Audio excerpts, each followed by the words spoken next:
श्रीकृष्णाय वयं नमः। नारायणाय नमो नमः।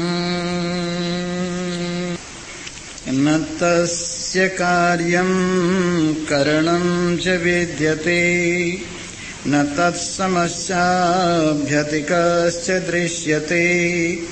परास्य शक्तिर्विविधैव श्रूयते, स्वाभाविकी ज्ञानबलक्रिया च। न तस्य कश्चित् पतिरस्ति लोके, न चेष्टा नैव च तस्य लिङ्गम्। सकारणं करणाधिपाधिपो, न चास्य कश्चित् जनिता न चाधिपः।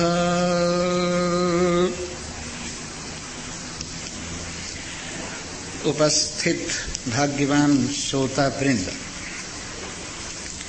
भगवत कृपा से कल आपने परमात्मा देव की महिमा का श्रवण करते हुए ये अनुभव किया कि जो समस्त ऐश्वर्यों के बड़े बड़े मालिक हैं, जिनको ऐश्वर्यवान कहा जाता है, उन सब ऐश्वर्यवानों के महान अधिपति परमात्मा देव ईश्वरों के ईश्वर हैं। और सबसे परे जो देवता हैं, उन देवताओं से भी महान दिव्य देवता महेश्वर भगवान श्री हरि हैं। ऐसे जो परम देवता हैं और जिनके दैवत्व से सारे जगत को दिव्यता प्राप्त होती है, सभी देवता जिनकी दिव्यता से दिव्यता प्राप्त करते हैं। एक कहावत है कि जिस प्रकार से सूर्य, चंद्रमा, अग्नि, बिजली और सितारे 5 रोशनी हैं, इन 5 रोशनियों को प्रकाशित करने वाले एक नारायण ही हैं। तस्य भाषा सर्वमिदं विभाति। उनके प्रकाश से ही ये सब कुछ प्रकाशित हो रहा है। ऐसे पतियों के, मालिकों के मालिक अधिपति नारायण, परम तत्व परे से परे उन परमात्मा को जो भी जानता है वो आनंदवान होता है। जैसे पहले लोग संसार के सभी प्राणी परमात्मा की उपासना करके, परमात्मा का गुणानुवाद श्रवण करके परम कल्याण को प्राप्त हुए, वैसे हम सबके लिए आज भी दरवाजे खुले हुए हैं, अपने घर के दरवाजे। इस घर पर सदा आपका वेलकम। दूसरे के किसी के घर में घुसने से पहले आपको आज्ञा लेनी पड़ती है, लेकिन यहाँ आज्ञा की जरूरत नहीं है और समय की भी जरूरत नहीं। चाहे दिन में आइए, चाहे रात में आइए, चाहे दोपहर में आइए, चाहे शाम में आइए, जब आपकी मर्जी हो। अपने घर परमात्मा देव के दरवाजे आपके लिए सदा खुले हुए हैं।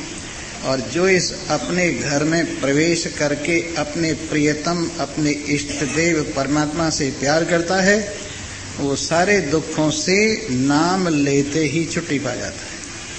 एक बार गौर से देखिए कि सारा संसार स्वप्न की तरह से, एक बार अच्छी तरह से समझिए, इसमें कुछ भी अपना नहीं है, सब सपना है। इसके कष्ट और इसके सुख, इसके लाभ और इसकी हानि, इसके जय और इसकी पराजय, सभी एक स्वप्न विलास से अधिक कुछ नहीं है। ऐसा समझकर जब इन सब के अधिष्ठान आधार नारायण का अनुभव किया जाता है, तो ये सारा कल्पित खेल अपने आप में कहीं भी नहीं रहता है।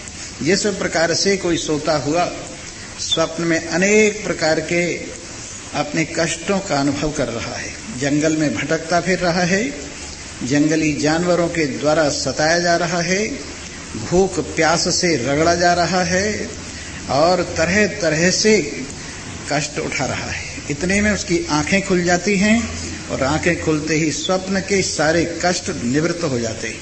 इस प्रकार देखिए, इस बात का ध्यान रखें, जिनको बीच में लवशंका वगैरह जाना हो वो पीछे वाले दरवाजे से जाएं, इससे जाने की कृपा न करें। ये मैंने कल परसों कहा था और आज इस बात का फिर ध्यान रखें कि कि इस दरवाजे से न जाकर पीछे वाले दरवाजे से होकर आए। बोलो सच्चिदानंद।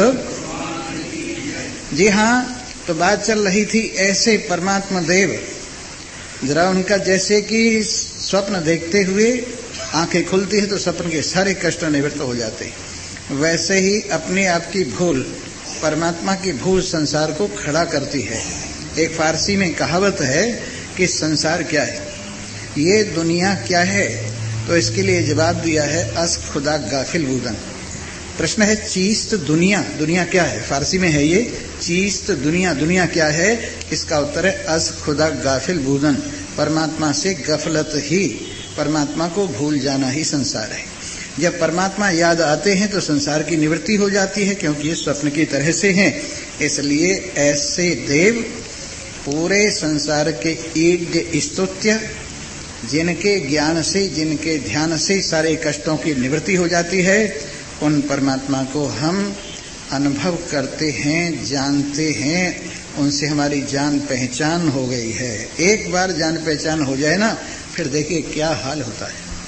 चैतन्य महाप्रभु की बात आपने सुनी है, जब तक इनका नाम गौरांग था और अपने रहते थे घर में और पढ़ाते थे बड़े बड़े विद्वानों को, 16 साल की उम्र के आचार्य और विद्यार्थी, कोई 20 साल का, कोई 25 साल का, कोई 30 साल का, ऐसे विचित्र आचार्य न्याय भी पढ़ाते हैं, सांख्य भी पढ़ाते हैं, योग भी पढ़ाते हैं, साहित्य भी पढ़ाते हैं, ज्योतिष, सब सब्जेक्ट्स पढ़ाते हैं। एक दिन ऐसा हुआ कि ये निमाई पंडित, गौरांग पंडित जगन्नाथपुरी में चले गए और जगन्नाथपुरी में जगन्नाथ जी के दर्शन करने वालों की लाइन में खड़े हो गए और लोगों को तो जगन्नाथ जी काष्ठ मात्र की मूर्ति दिखाई दे रहे थे, लेकिन चैतन्य महाप्रभु ने अनुभव किया कि जैसे साक्षात नारायण मेरे सन्मुख उपस्थित होकर कह रहे हैं,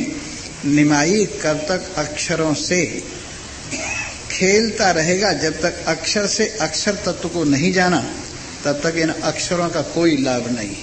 बड़ी बड़ी पुस्तकें पढ़ ली, परंतु उन अक्षरों से अक्षर तत्व परमात्मा का अनुभव नहीं किया तो पढ़ाई बेकार है। इसलिए क्यों अपना समय बर्बाद कर रहे हो? तुम्हें चाहिए कि अक्षर से अक्षर को पहचानो, जो पुस्तक में लिखा हुआ है उससे अपने हृदय वाले को पढ़ो, जो पुस्तक में लिखा हुआ है उससे चेतन देव नारायण का अनुभव करो। और ऐसी इनको प्रेरणा मिली, जब वापस आए और विद्यार्थी लोगों ने स्वागत सत्कार करके इनको सिंहासन पर बिठाया, इनके चरणों में बैठकर न्याय शास्त्र पढ़ने लगे। उन्होंने कहा, गुरुदेव आज न्याय का दिन है, न्याय शास्त्र में पढ़ाइए। तो उन्होंने आज गौतम के न्याय के बजाय एक नया ही न्याय पढ़ाया। महर्षि गौतम न्याय शास्त्र के रचयिता हैं, तो उसके अंदर आता है ये प्रमाण के द्वारा प्रमा का ज्ञान, यथार्थ ज्ञानम प्रमा, यथार्थ ज्ञान का नाम प्रमा है। प्रमाकरणम प्रमाणम, जिससे यथार्थ ज्ञान होता है उसका नाम प्रमाण है। तो प्रमाण शास्त्र न्याय कहलाता है। लेकिन आज निमाई पंडित ने कुछ और ही पढ़ाई कराई और कहा यथार्थ ज्ञानम ईश्वरः, यथार्थ ज्ञानम चेतनः, यथार्थ ज्ञानम परमात्मा। अब उन्होंने कहा प्रमा जो है वो परमात्मा है। हाँ, यथार्थ ज्ञान परमात्मा है, सब उसी के आश्रित है, प्रत्यक्ष उसी से सिद्ध होता है, अनुमान पर उसी की मोहर लगती है तो सिद्ध होता है, शब्द प्रमाण भी उससे ही सिद्ध होता है। और साथ साथ अनुमान प्रमाण के साथ साथ अनुपलब्धि प्रमाण उसी से सिद्ध होता है, उपमान प्रमाण उसी से सिद्ध होता है, अर्थापत्ति प्रमाण उसी से सिद्ध होता है। 6 प्रमाण ऐते ही और संभव मिलाकर 8 प्रमाण जिस नारायण से प्रमाणित होते हैं, जिनकी मोहर लगने पर ये प्रमाण प्रमाणित कहलाते हैं, और जिस ज्ञान को ये सब बताते हैं वो यथार्थ प्रमा परमात्मा है। यदि तुमने परमात्मा को जीवन में अनुभव कर लिया तो आपका जन्म सफल हो गया। और इस न्याय विद्या से संसार के ही पदार्थों की काट छांट में लगे रहे तो तुम्हारा जीवन जड़ता की तरह से जड़ में जीवन बीता है। अब विद्यार्थियों ने सोचा इम्तहान सिर पे आ रहे हैं, हमें न्याय शास्त्र की परीक्षा देनी है, और ये तो उलट पुलट न्याय पढ़ाने लगे। वो इनके गुरुदेव के पास में गई और उनसे जाकर कहा, प्रभु आपका शिष्य जिसने आपसे न्याय पढ़ा है हमें उलट पुलट पढ़ा रहा है, और वो सबकी बात परमात्मा में ढाल ले जाता है। सब परमा क्या है? परमात्मा है। प्रमाण से जो जाना जाता है परमात्मा है। परमात्मा यथार्थ ज्ञान है, परमात्मा यथार्थ विद्या है, परमात्मा यथार्थ धन है, सब कुछ परमात्मा की ओर ले जा रहा है। प्रभु कृपा कीजिए। उन्होंने बुलाया और बुलाकर उसको कहा, क्यों भाई, क्या बात है निमाई, तुम्हारा दिमाग भी उलट पुलट हो गया? प्रभु क्या करूं, जब से मैं जगन्नाथपुरी गया हूं और मुझे ये आदेश हुआ है कि तू अक्षर से अक्षर को पहचान। यदि प्यार करना है तो इस जड़ अक्षरों को क्यों प्यार कर रहा है? जो चेतन अक्षर सब में विद्यमान विराजमान है उसको प्यार कर। तब से मैं क्या करूं, जब भी पढ़ाने को होता हूं कोई मेरे आकर हाथ पकड़ लेता है और कहता है इस पुस्तक को क्या देख रहा है? मुझे देख, जिसके देखने पर सब देखा हुआ एक बार में दिख जाता है। मुझे प्यार कर, जिसके प्यार करने पर संसार की सबकी प्राप्ति एक बार में हो जाती है। तो उससे मैं क्या करूं, मुझ पर कुछ नहीं पढ़ाया जा रहा है। धीरे धीरे विद्यार्थी अपने अपनी बस्ती बांध बांध कर पाठशाला खाली होने लगी। तो एक दिन ऐसा हुआ, ये भोजन कर रहे थे, इनकी धर्म पत्नी भोजन करा रही थी, और भोजन कराते कराते इनको किसी स्वाद का पता नहीं, इनको किसी दाल भात के उसका पता नहीं। कहने लगे, प्रभु ये क्या हो रहा है? मैं कई दिनों से देख रही हूँ आप नमक मिर्च के बारे में कोई चर्चा नहीं करते, खाना स्वादिष्ट है या नहीं इस बारे में कोई चर्चा नहीं करते, अब आकाश की ओर देखते रहते हैं, आकाश में क्या ढूंढ रहे? मैं देख रही हूँ कई दिनों से, मैं आपके चरण दबाती हूँ तो ऐसे लगता है जैसे लक्कड़ को दबा रही हूँ, कोई उससे कोई प्रेरणा प्राप्त नहीं होती, ऐसे लगता है जैसे जड़ पदार्थ है। आपको क्या हो गया है? कहीं आपको भी तो त्रिलोकी नाथ ने वर्ण नहीं कर लिया है? आपके बड़े भाई विश्वरूप मैंने सुना सन्यासी हो गए थे, और आप भी कहीं उसी राह पर चलने के लिए तो प्रेरित नहीं हो रहे हैं? अगर ऐसी बात है तो मैं आपके चरणों में प्रार्थना करती हूँ, आप घर छोड़कर मत जाइए। आप अपनी माँ की आखिरी तिलांजलि हैं, आप अपनी माँ के बुढ़ापे की लाठी हैं। उन्होंने अपने पति का वियोग सहन किया, पुत्र का वियोग सहन किया, अब एकमात्र तुम ही उनके सहारे हो। मैं आपसे प्रार्थना करती हूँ कि छोड़कर मत जाना। ये सुनकर निमाई पंडित की आंखों में आंसू आ गए। विष्णु प्रिया, तुमने मेरे दर्द को पहचान लिया है, मैं क्या करूं? जब से जगन्नाथपुरी गया हूं, मेरे पीछे पीछे आगे आगे दोनों ओर कोई लगा हुआ है और कहता है संसार को छोड़, हमारी ओर मन लगा, इस विद्या में क्या रखा हुआ है, असली विद्या हम हैं। मैं क्या करूं? एक सांवला सा कुमार मुझे उंगली पकड़कर अपनी ओर खींच रहा है। खैर, विष्णु प्रिया को अपने दुख दर्द को सुनाकर और उनकी बात सुनकर थोड़ी शांति हुई, लेकिन माँ के सामने जबान नहीं खोल रहे थे। माँ ने एक दिन कहा, क्यों रे निमाई? चरण दबा रही थी माँ के, और माँ देख रही है कि मन नहीं है, वैसे ही चरण दबा रहे हैं, मन कहीं और जगह घूम रहा है। क्यों रे निमाई, मैंने सुना है पाठशाला बंद हो गई है, सब विद्यार्थी बस्ते बांधकर अपने घर चले गए हैं, ये क्या हुआ? लगता है तेरा दिमाग भी उसने खराब कर दिया है, जिसने मेरे बेटे का पहले का दिमाग खराब किया। तू भी मेरे को छोड़ने को तैयार हो रहा है? मैं तो सोचती थी तू मेरे बुढ़ापे का सहारा है, मैं सोचती थी तू मेरे बुढ़ापे की लाठी है, लेकिन कौन किसका सहारा है बेटा? ये तो यूं ही आशा है संसार की, लेकिन मैं असमर्थ नहीं हूँ। मैंने अपना पेट अपनी मेहनत से भरा है, अब भी आगे भर लूंगी, जैसा कुछ होगा देखा जाएगा, मुझे कोई चिंता नहीं है। और ये बातें सुनकर माँ के चरण पकड़ के रोने लगी। माँ, मैं क्या करूं? मेरे बस की बात नहीं है। मैं विष्णु प्रिया को, आपको दोनों को बहुत प्यार करता हूँ, मेरा चित्त आपके चरणों को छोड़कर जाना ही नहीं चाहता है, लेकिन मैं क्या करूं? एक ऐसी दिव्य माँ मुझे बुला रही है, और कह रही है असली माँ तो मैं हूँ, ये माँ तो तेरा फोटो है। कब तक इस मोह माया में लगा रहेगा? अनेक पिछले जन्मों में तूने इस मोह माया का सहारा लेकर अब यहाँ तक यात्रा की है, अब तो इस मोह माया का परित्याग कर दे माँ। वो देख मेरे कपड़े पकड़कर मुझे खींच रहा है और तेरी गिरफ्त से मुझे बाहर ले जा रहा है।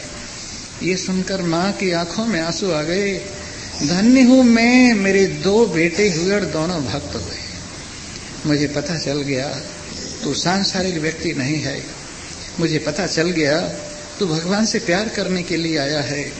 मुझे पता चल गया कि तेरा जीवन इन साधारण पशु पक्षियों की कीट पतंगों की तरह से नहीं है। और इस प्रकार माँ ने आशीर्वाद दिया, बेटा भाड़ में जाने दे पाठशाला को, तू पाठशाला की बिल्कुल चिंता मत कर, मैं मांग मांग कर तेरा पेट भर दूंगी, तू निश्चिंत हो जा और भगवान का नाम ले। और इस प्रकार से चैतन्य महाप्रभु निमाई पंडित भगवान के नाम में जुट गए। भाई जिसको लगती है उसके आड़े कुछ नहीं आता है। और एक बात आपने सुनी है कि लागी नहीं छूट हो रामा, लागी नहीं छूटे, लागी नहीं छूट हो रामा, लागी नहीं छूटे। लागी लागी सब कहे, लागी बुरी बलाई, लागी वादन जानियो, जब आर पार हो जाए रामा, लागी नहीं छूटे, लागी नहीं छूटे हो रामा, लागी नहीं छूटे। पाना जो पीली हुई लोग कहें पिंड रोग, छाणे लांघन में किए श्याम मिलन रे जोग। बाबुल वैद्य बुलाइया पकड़ दिखाई मारी बाह, पर मूर्ख वैद्य न जानही कसक कलेजे माह। जाओ वैद्य घर अपने तुम्हारा कियो न होए, जाके बिरहा में जरी मेरी औषध सोए रामा, लागी नहीं छूटे, लागी नहीं छूटे हो रामा, लागी नहीं छूटे।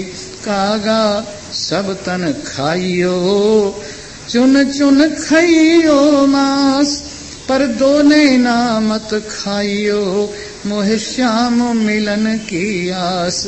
कागा नैन निकास दूं, जो पिया पास ले जाए, पहले दर्श दिखाए के पिछली जो खाए रामा, लागी नहीं छूटे, लागी नहीं छूटे हो रामा, लागी नहीं छूटे। सुखिया सब संसार है, खावे और सोवे, दुखिया दास कबीर है, जागे और रोवे। लकड़ी जल कोयला भई, कोयला जल भयो राख, मैं बिरहन ऐसे जरी, कोयला रही न राख रामा, लागी नहीं छूटे, लागी नहीं छूटे हो रामा, लागी नहीं छूटे। सो मेरे मित्रों, भगवान करे लगे नहीं, नहीं तो नामदेव के घर में लग गई।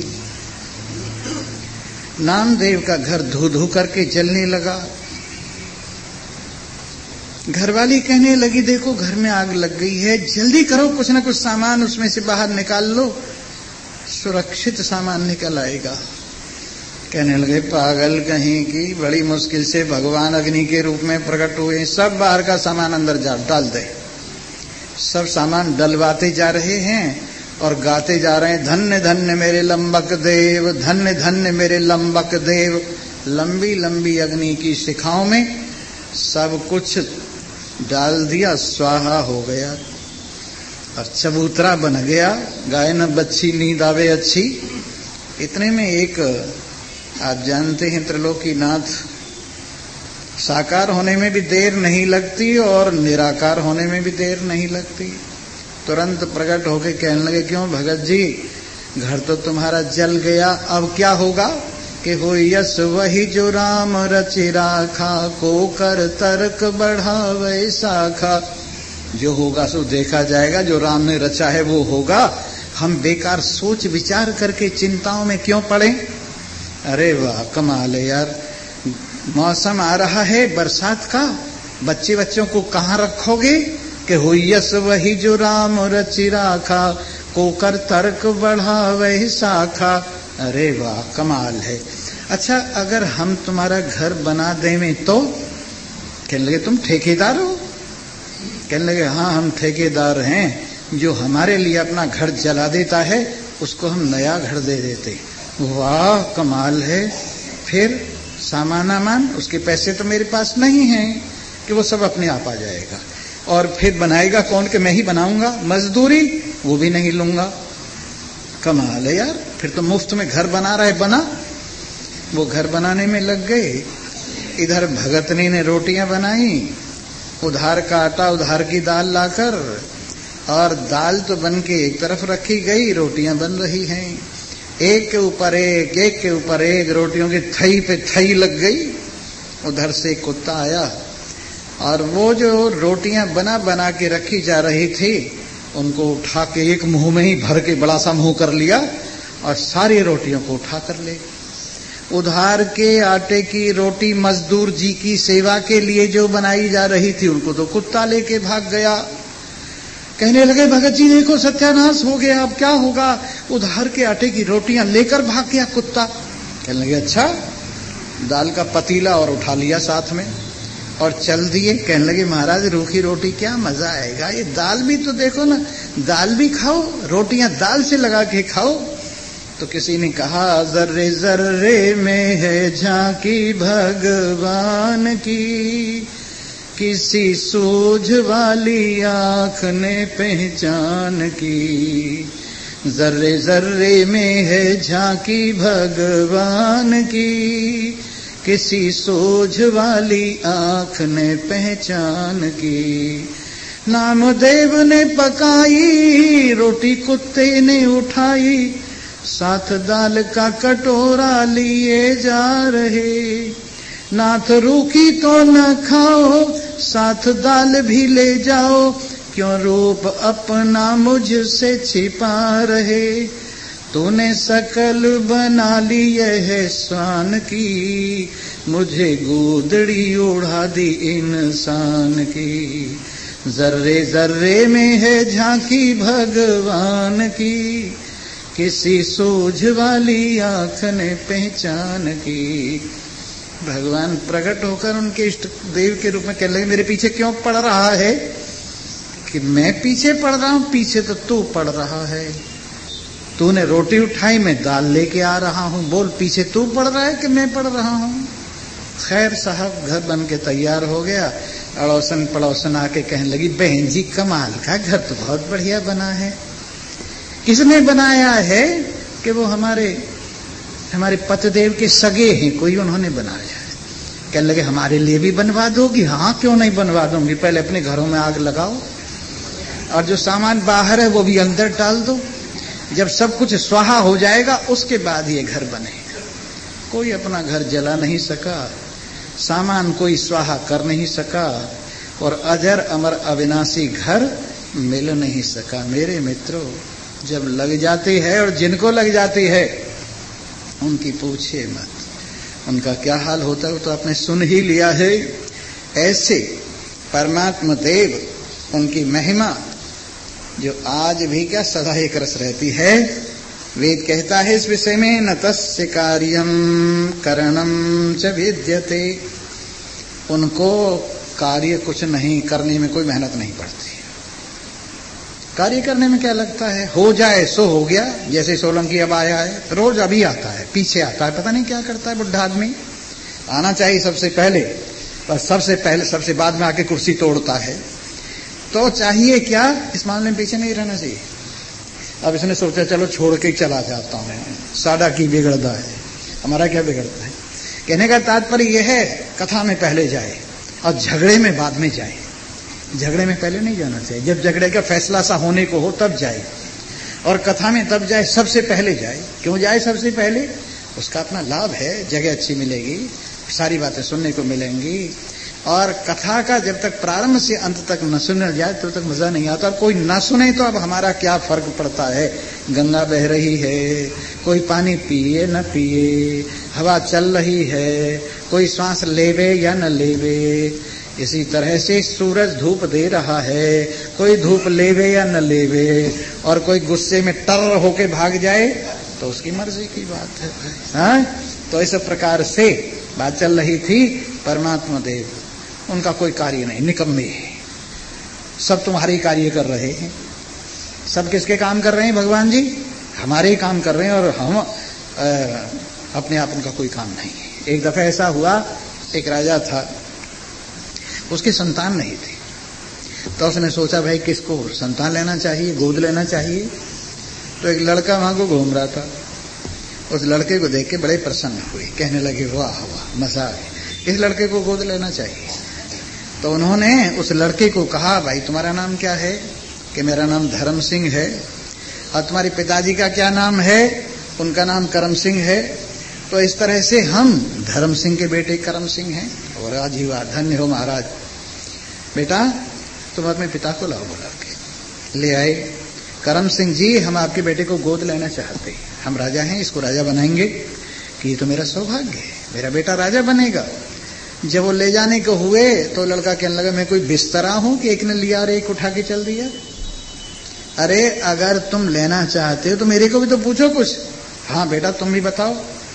कहने लगे, बात ये है, मुझे गोद लेने से पहले एक बात बताओ मुझे। मैं खाना खाऊंगा तुम नहीं खाओगे, मैं कपड़े पहनूंगा तुम नहीं पहनोगे, मैं मकान में रहूंगा तुम किसी मकान में नहीं रहोगे, मुझे सारा सुख दे दोगे तुम कुछ भी नहीं लोगे।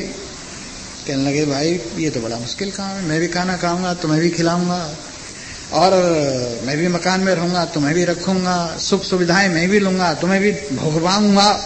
कहने लगे, मैं तो ऐसे पिता की गोद में बैठा हुआ हूं जो सब कुछ मुझे खिला देता है आप बिल्कुल नहीं खाता, जो सब कुछ मुझे पहना देता है आप बिल्कुल कुछ नहीं पहनता, आवास में अपने आप रहता है, मुझे रखता है, और आप जंगल में अकेले में सर्वव्यापक रूप से रहता है। कहने लगे, भाई हम ही तेरे गोद में बैठने लायक हैं, तो हमारी गोद क्या आएगा? तो ऐसे भगवान को कोई काम नहीं, ये सब काम हमारे ही काम है। भगवान जो कुछ कर रही है किसके काम है? हमारे काम। हमारे लिए ही आकाश बनाया, हमारे लिए ही वायु अग्नि जल पृथ्वी सब हमारे लिए बनाया, और अपंचीकृत भूतों से सूक्ष्म शरीर हमारे लिए बनाया, पंचीकृत भूतों से स्थूल शरीर हमारे लिए बनाया, सारे संसार के भोगों को हमारे लिए खड़ा कर दिया। इसलिए ये सब कुछ भगवान ने हमारे लिए बनाया, और अपने लिए उनका कोई काम है ही नहीं, परिपूर्ण हैं, पूर्ण तृप्त हैं, और ये सब हमारे लिए बनाया है। ऐसा क्यों किया हमारे लिए? क्योंकि हम उसके जिगर के टुकड़े हैं, क्योंकि हम उससे अलग नहीं हैं। ये खेल हमारे रूप में उन्होंने अपने लिए बनाया, और इस तरह से सब कुछ जो कुछ है सब हमारे लिए बनाया, तो उसका कोई कार्य नहीं। कारणम और करण भी जिसे कार्य किया जाता वो भी नहीं। बिना कारणों के सब कुछ बना देता है, बिना इच्छा के सब कुछ रचा जाता है। और इस प्रकार से न तस्य कार्यम कारणम च विद्यते, उसको करने के लिए कोई काम नहीं है, और करने के साधनों की भी उसे जरूरत नहीं है, और न तत्समस्याभ्य अधिकश्च दृश्यते, न उसकी कोई बराबरी का है और न कोई उससे ज्यादा है, और कम भी नहीं है, अकेला ही, कम भी नहीं है, अकेला ही। एक कैसी विचित्र बात है। जब तक आदमी नहीं समझता, तीन बातें उसको होती है। अपने से किसी को बड़ा मानता है तो अपने अंदर एक प्रकार का ईर्ष्या का भाव आता है, द्वेष का भाव आता है, और जब अपनी बराबर में कोई होता, अपने साथ होता है, तो उसको देख करके मात्सर्य का भाव आता है, और जो अपने से छोटा होता है उसके प्रति घृणा का भाव आता है। लेकिन तीनों भावों की छुट्टी है परमात्मा में, क्योंकि अकेला ही है, सजातीय विजातीय स्वगत भेद रहित केवल। उसका कोई सजातीय दूसरा परमात्मा नहीं है, उसका कोई विजातीय अनात्मा कोई पदार्थ नहीं है, इसलिए विजातीय भेद खड़ा होता नहीं है। उसके अपने हिस्से खंड होते नहीं है, अखंड हैं, इसलिए ये सच्चिदानंद ब्रह्म अकेला ही है, न इसकी बराबर कोई, न इससे छोटा कोई, न इससे बड़ा कोई। इसलिए इसके अंदर न कहीं राग है, न कहीं द्वेष है। आप परमात्मा के साथ थोड़ी देर एक होकर देखिए, या अपनी वास्तविकता जो परमात्मा है उसका अनुभव करके देखिए, तो आप में बिल्कुल एकता का भाव जब विराजमान होता है, न राग न द्वेष और किसी प्रकार का रगड़ा कुछ नहीं है। ये सब चीजें नीचे नीचे रह जाती। आप जमीन से जरा ऊपर उठिए, जमीन से जरा ऊपर उठिए, हवाई जहाज में बैठ जाइए या रॉकेट में बैठ जाइए, जमीन से ऊपर उठिए, धीरे धीरे जमीन आपको छोटी होती हुई चली जाएगी। पहले जमीन के पदार्थ गायब होंगे, बड़ी बड़ी बिल्डिंगें जो जमीन पर हैं, ऊपर जाओगे तो दिखाई नहीं देंगे, बड़े बड़े नदी नाले दिखाई नहीं देंगे, बड़े बड़ी खाड़ियां दिखाई नहीं देंगे, और धीरे धीरे और ऊपर जाने पर जमीन ही नहीं दिखाई देगी। उसी प्रकार जब आप अपने स्वरूप की ओर, अपने आप की ओर, अपनी महिमा से संपन्न होते हैं और आपकी वृत्ति आत्माकार होती है, तो संसार ऐसे गायब होता जाता है जिस तरह से रॉकेट में बैठ के ऊपर को जाते जाते पृथ्वी और पृथ्वी के सारे पदार्थ गायब हो जाते हैं। उसी प्रकार अपने स्वरूप में आते आते अपने मन से कल्पे हुए ये पदार्थ मन की निवृत्ति के साथ ही, मन के परमात्मा में लगते ही इनका महत्व कम होता चला जाता है, और एक दिन ऐसा होता है कि इनका महत्व कुछ भी नहीं रहता। और ऐसी स्थिति हो जाती है कि मोहे लागी लगन हरि चरणन की, मोहे लागी लगन हरि चरणन की, हरि चरणन की, हरि चरणन की, मोहे लागी लगन हरि चरणन की। इन चरणन बिना कछु न सुहावे, इन चरणन बिना कछु न सुहावे, जग माया सब सपनन की। इन चरणन बिना, इन चरणन बिना कछु न सुहावे, जग माया सब सपनन की। मोहे लागी लगन हरि चरणन की, मोहे लागी लगन हरि चरणन की। भवसागर जल सूख गयो है, भवसागर जल, भवसागर जल, भवसागर जल सूख गयो है, भवसागर जल सूख गयो है। फिकर नहीं मोहे तरनन की, फिकर नहीं मोहे तरनन की। मोहे लागी लगन हरि चरणन की, मोहे लागी लगन। कहे कबीर सुनो भई साधो, लगन लगी प्रभु चरणन की। मोहे लागी लगन हरे चरणन की। चरण, चरण, अचलता का नाम चरण है, अचलता का नाम चरण है। वैसे तो पैरों का नाम भी चरण है, पर चरण, चलना, अचल हो जा, इसका नाम चरण है। भगवान के चरण कहाँ हैं? अचलता में। भगवान के चरण कहाँ हैं? अजरता अमरता में। भगवान के चरण कहाँ हैं? भगवान में। इस प्रकार से न तद समस्याभ्यधिकस्य दृश्यते, न तो इसकी कोई बराबरी का है और न कोई इससे अधिक है। ये मैं थर्ड पर्सन में बता रहा हूं, लेकिन ये फर्स्ट पर्सन की बात है। सुनाने के लिए मैं इनको सेकंड पर्सन और थर्ड पर्सन में ले आता हूं, नहीं तो फर्स्ट पर्सन की बात है कि मुझ आत्मा से अलग न कोई बड़ा है, न कोई छोटा है, न कोई बराबर वाला है। परास्य शक्तिर विविधैव श्रूयते स्वाभाविकी ज्ञान बल क्रिया च। अस्य इसकी शक्ति परा परा परे से परे, जिसको मापा नहीं जा सकता। जैसे परमात्मा अप्रमेय हैं, ऐसे उनकी शक्ति भी अप्रमेय है, अनिर्वचनीय है। इतना जरूर है, परमात्मा ज्ञान से निवृत्त हो जाती है, इसलिए अनादि शांत इसको बोलते हैं। लेकिन अनादि है, विशाल है, बड़ी विचित्र है, विविधई बहुत प्रकार की शक्ति है। कितने प्रकार की शक्ति बताएं? जैसे यही बताइए, ज्ञान शक्ति, बल शक्ति, क्रिया शक्ति। जैसे ज्ञान शक्ति आपका अंतःकरण और ज्ञानेंद्रियां, ये ज्ञान शक्ति है। बल शक्ति जैसे आपके प्राण और कर्मेंद्रियां, ये बल शक्ति है। और क्रिया शक्ति संसार है। अगर क्रिया की जगह गुण ले आओ तो फिर ये संसार है।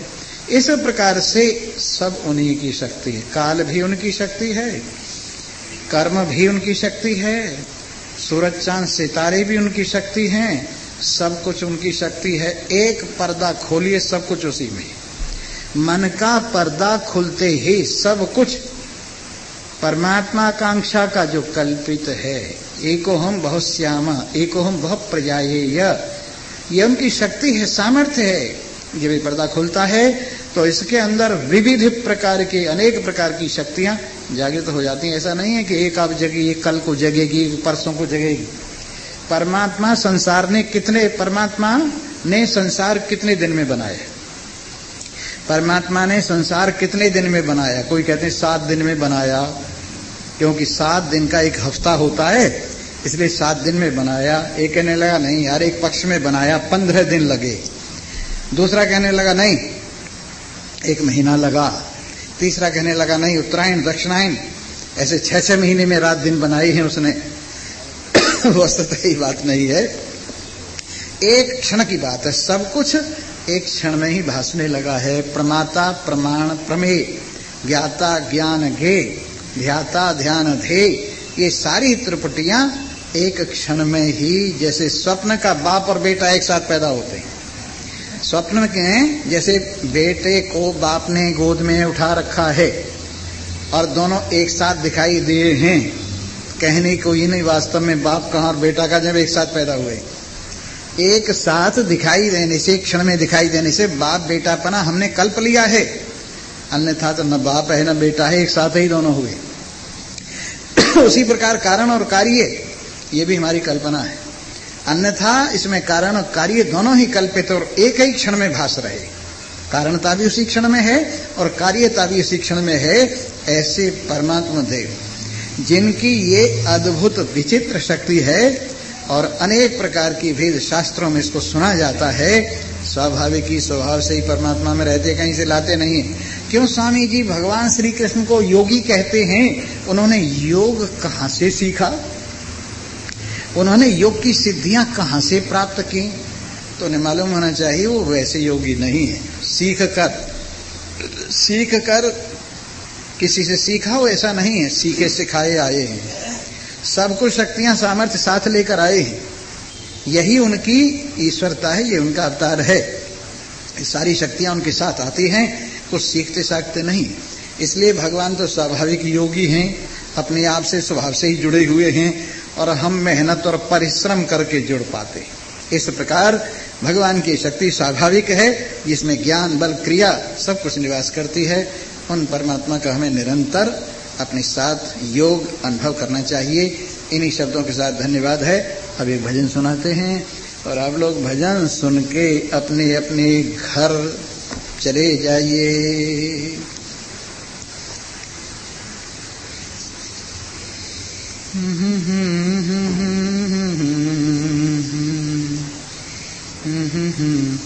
मैं खाना सज रहा है। मैं खाना माने जहाँ शराब पिलाई जाती है, शराब घर। और ये हमारी जो आनंद की, प्रेम की, ज्ञान की जो मदिरा पिलाई जाती है, उसका नाम भी मैं खाना है। उस मैं खाने का जिक्र कर रहे हैं। मैं खाना सज रहा है, आ जाओ पीने वालों, मैं खाना सज रहा है, आ जाओ पीने वालों, सबको मिलेगी यहाँ पर कुछ भी न देखो भालो, सबको मिलेगी यहाँ पर कुछ भी न देखो भालो, मैं खाना चल रहा है, आ जाओ पीने वालों। कुछ कैरियर नहीं है, कुछ बैरियर नहीं है, कुछ बैरियर नहीं है, कुछ कैरियर नहीं है, बस एक दिल जरूरी, दिलवर की प्रीत पालो, बस एक दिल जरूरी, दिलवर की प्रीत पालो, मैं खाना चल रहा है, आ जाओ पीने वालों, मैं खाना चल रहा है। आगे से आओ चाहे, पीछे से आओ चाहे, आगे से आओ चाहे, पीछे से आओ चाहे, जब मर्जी हो तो आओ, अपने उदर में डालो, मैं खाना चल रहा है, आ जाओ पीने वालों, मैं खाना चल रहा है। खुशबू की खुन की तुमको मस्ती से मस्त कर दे, खुशबू की खुन की तुमको मस्ती से मस्त कर दे,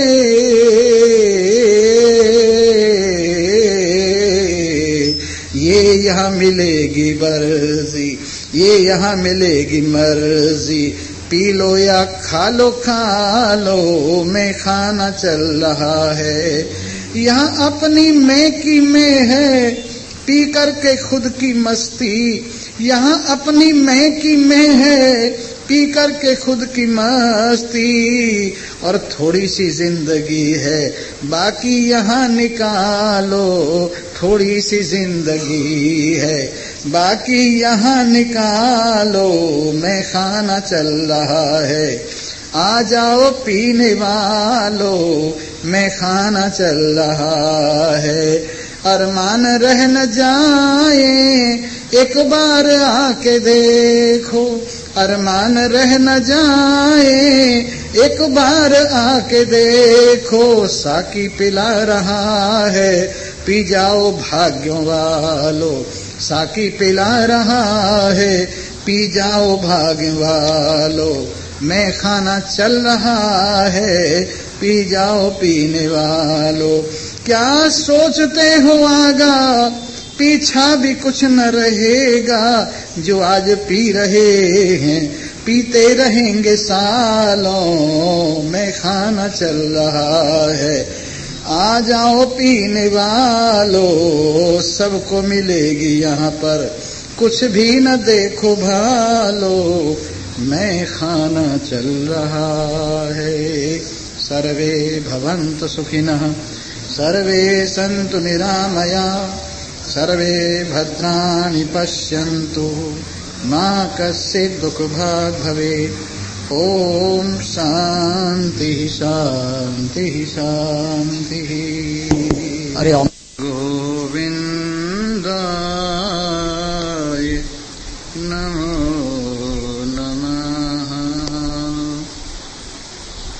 श्री कृष्णाय नमो नमः। नारायणाय नमो नमः। गोविंदाय नमो नमः।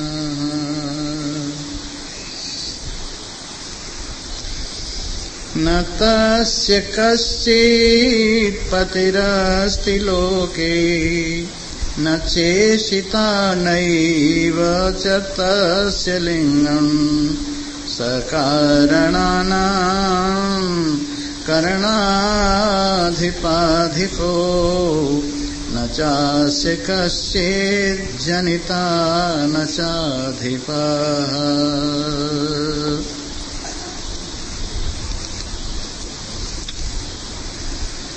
उपस्थित भाग्यवान श्रोतावृंद, अंतिम सत्य परमात्मा की महिमा के विषय में आपने सुना कि वो अपने आप में संतृप्त है, संतुष्ट है और कोई आकांक्षा उसमें नहीं है, इसीलिए वो पूर्ण है।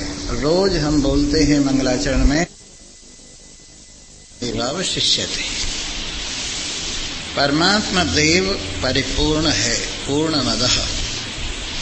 कैसे पता चला उसकी पूर्णता का? पूर्णमिदं, क्योंकि इस कारीगरी को, इस संसार को देखा तो इसकी पूर्णता को देखकर ये हमें विश्वास हुआ कि वो पूर्ण है। पूर्णमदः पूर्णमिदं, पूर्णात् पूर्णमुदच्यते, क्योंकि पूर्ण से ही पूर्ण प्रकट होता है। अगर परमात्मा पूर्ण न होते तो जगत पूर्ण कहाँ से प्रकट होता?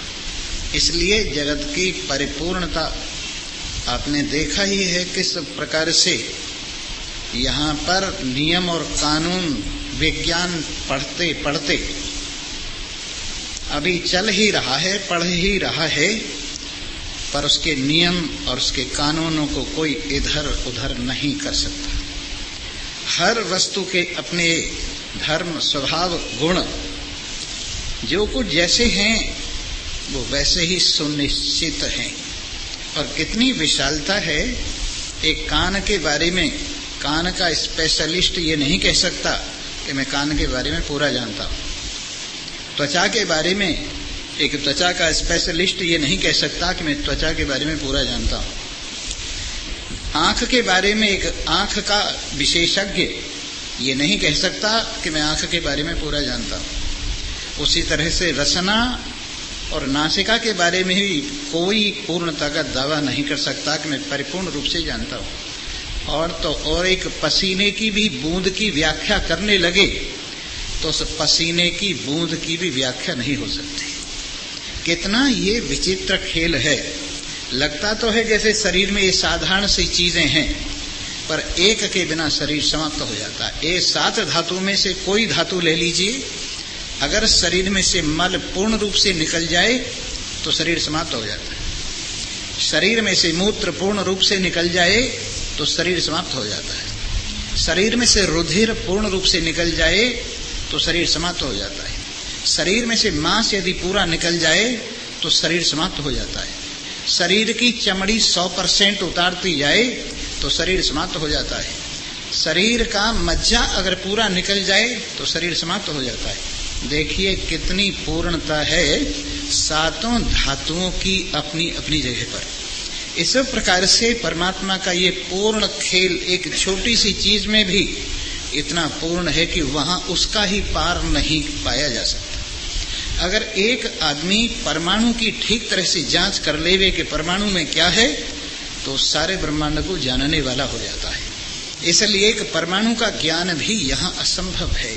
ऐसी विचित्र माया, ऐसा परिपूर्ण खेल, इस खेल को देखने से पता लगता है कि जरूर इसका कारीगर पूर्ण है। अगर वो पूर्ण न होता तो उससे पूर्ण जगत प्रकट न होता। इसलिए पूर्णमदः वो पूर्ण है, पूर्णमिदं उसी पूर्ण से जगत की पूर्णता प्रकट हुई है। पूर्णात् पूर्णमुदच्यते, क्योंकि पूर्ण से ही पूर्ण प्रकट होता है। पूर्ण से पूर्णमादाय, फिर जब उस खिलाड़ी की इच्छा होती है कि मैं इस खेल को समाप्त करूं तो जगत की पूर्णता को समेटता जाता है।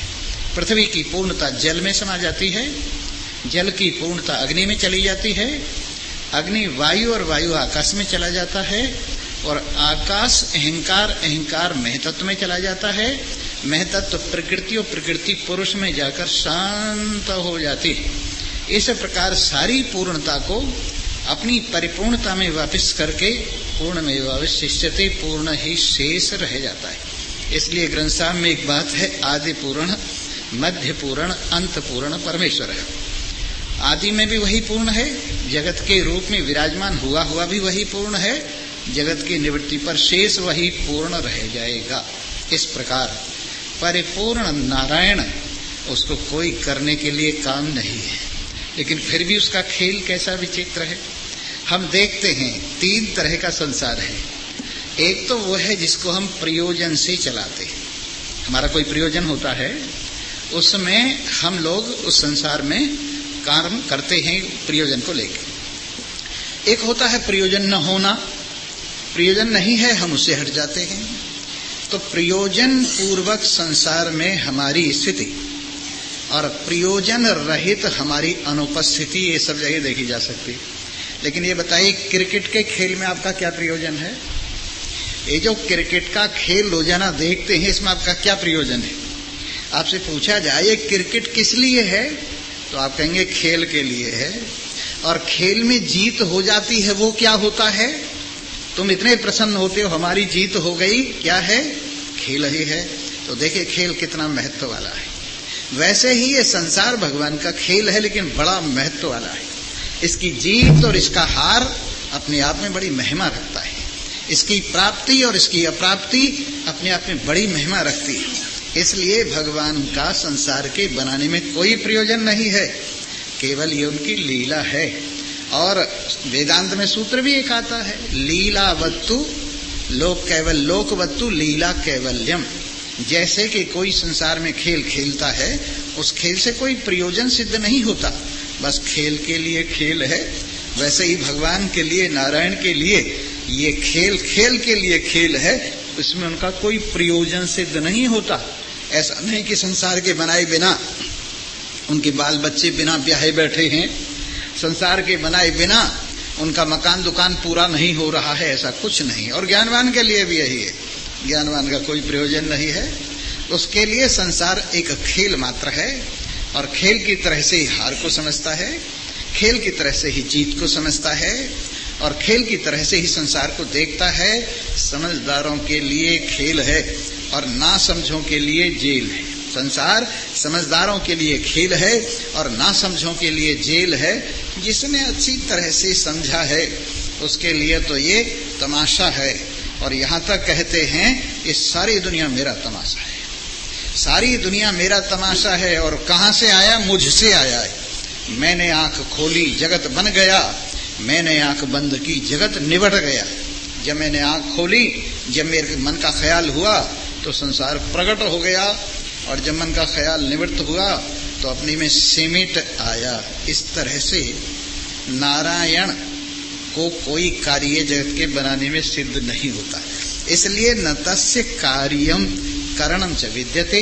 अगर कार्य होगा तो कोई साधन भी होना चाहिए कि उससे उसने बनाया है। भगवान ने आकाश बनाया, कौन सा औजार हाथ में लिया था? कौन सी मशीन आकाश में हाथ में ली थी जिससे बनाया था? करण माने करने का साधन।